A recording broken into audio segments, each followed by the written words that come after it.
During a normal afternoon in the city, a young couple is in the process of moving to their new beautiful apartment.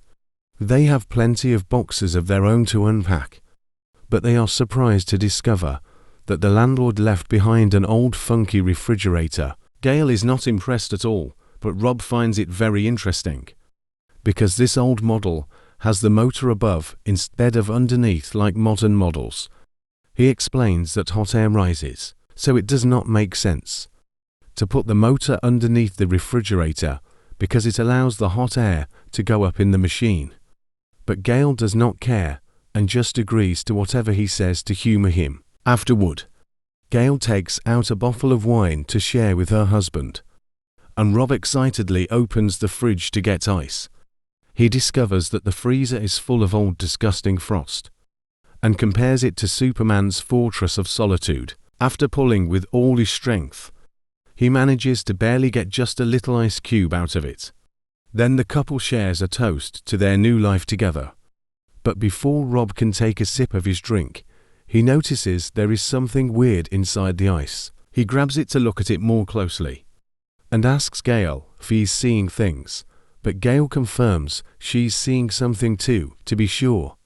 She grabs a magnifying glass for a better inspection, and confirms that inside the cube there is a miniature mammoth with various spears piercing it. Wondering if there are more things like this, Gail opens the freezer again and quickly takes out all the things left by the landlord, only to be shocked by what she finds. Rob soon joins her and confirms that apparently they have a tiny lost civilization living in there, right there on the ice. There is a whole medieval city with tiny little people living their daily lives, and not noticing the two giants that keep watching them as if they were a movie. These little people also move incredibly fast as they continue to build their city and work hard to achieve. Gail points out that this does not make any sense, explaining that this is an early medieval city, but woolly mammoths died thousands of years before the medieval ages. Rob does not understand much about history, so he just agrees to humor her. Afterward, Rob decides to bury the little frozen mammoth in a pot of dirt.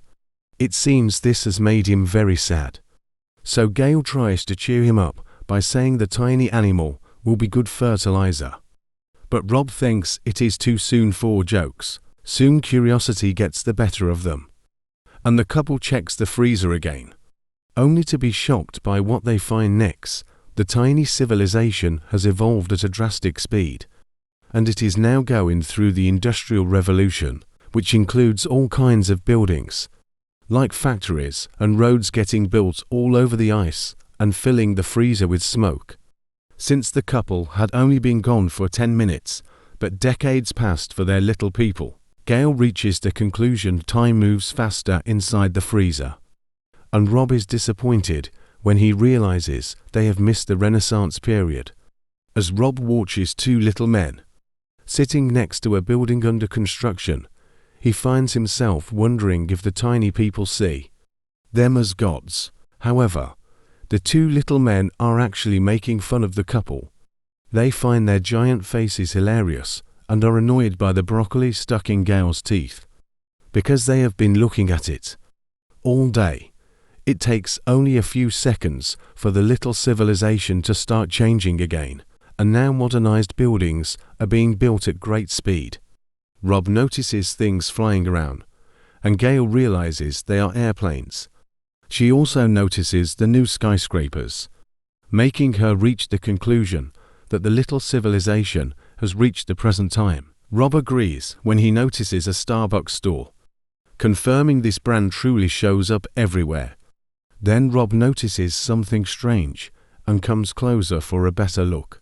At that moment, a missile falls in the middle of the city and explodes, blinding Rob and making him back away until he falls to the floor, while screaming can be heard coming from the freezer. Gail rushes to Rob's side to help him calm down, but Rob continues to panic. He points out actual nukes are blowing up in their freezer because Rob looks like a huge tomato, and it makes her laugh. So she hands him a toaster for him to see how ridiculous he looks. inside the freezer. Huge nuclear bombs continue to explode. Rob notices things are getting worse, yet the couple can only stare as the little civilization is taken over by violence, screams, and more explosions. Feeling frustrated, Gail closes the freezer, pointing out that people cannot just outgrow war in a couple of minutes. Rob wonders what they should do, and Gail simply says they should get pizza later in the evening. The couple enjoys their pizza for dinner while trying to wait patiently. But eventually Rob cannot take it anymore and says they should open the freezer again.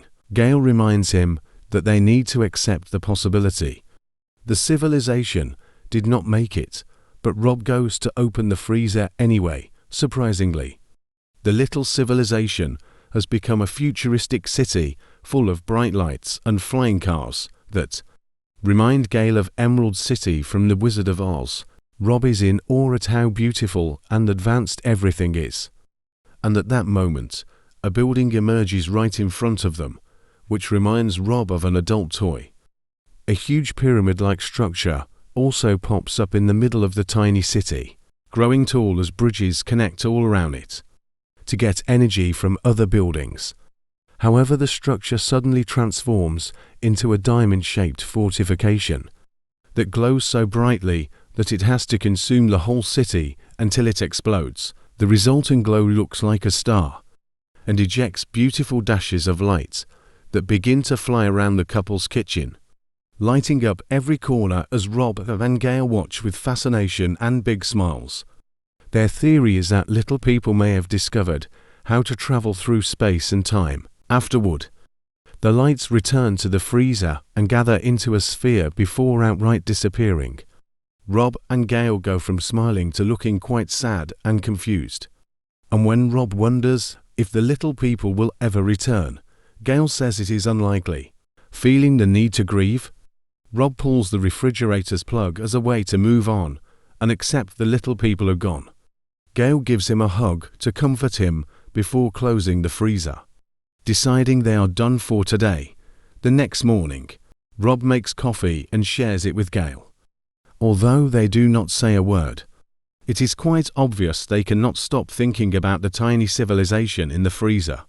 So they give in and try opening it again. To their shock, they discover there is a cold mist coming out of it, even if it is still unplugged. An even bigger shock is that inside the freezer there is a new ice age going on, showing primitive Homo sapiens eating the huge bodies of ancient creatures. It seems the little civilization has not disappeared. Instead, it was reset and has started from zero. At that moment, a Tyrannosaurus Rex roars loudly and begins chasing after the primitive men, catching one in the air with its huge mouth before going after the one that just fell to the ground. Now, where could this civilization possibly have come from? It turns out that, after finishing his creation, God is now a pretty bored old man. He sits in his fancy office all day and admires the small version of Earth he has on his table. Where primitive people are living among large animals and plants, God is in the middle of a book. When his butler Jeffrey asks him about it, so God explains he's happy because he has found a recipe for a black hole. At that moment, God notices that people on his tiny Earth are advancing pretty quickly, and at first he finds it quite amusing. However, when the primitive men discover how to make fire by rubbing some sticks and rocks, God gets angry because he should be the one to give them such a power. He wonders what period it is on Earth, and Jeffrey explains that they should still be 200,000 years away from getting fire according to plan. Furious, God orders Jeffrey to put out the fire, and Jeffrey immediately blows at the tiny people on the table. From the little people's view, this is a very powerful wind, and they quickly lose the fire, which makes them feel helpless. God feels satisfied and goes back to his book while complaining about how much humans annoy him.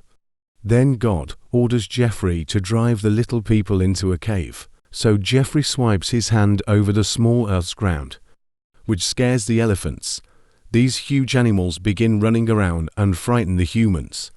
who also run to hide in a cave as God points out that it would be good to shrink their brains. Soon the tiny people come out again to start a ritual dance that should bring rain. God curses them, not understanding why humans are unhappy now. Jeffrey explains that they forgot to turn off the drought on Earth, so God sighs and lets Jeffrey give them some water. Jeffrey is surprised that God is being merciful for a change. Then he proceeds to throw some water on the small Earth with his spray bottle. The little people raise their hands to celebrate the rain, but God can only laugh at their reaction. Next, God asks Jeffrey to spray the humans again and again so he can keep laughing at their weird behavior. Once he is satisfied, God returns to his book while ordering Jeffrey to release a plague. Shocked by this sudden change in God's mood, Jeffrey picks up an antique box to retrieve a very creepy-looking vial. After looking at God for confirmation, Jeffrey pours a plague from the vial, and the tiny people immediately begin to feel incredibly sick and die. God admires the horrors he has caused with a blank face. Then he simply returns to his book.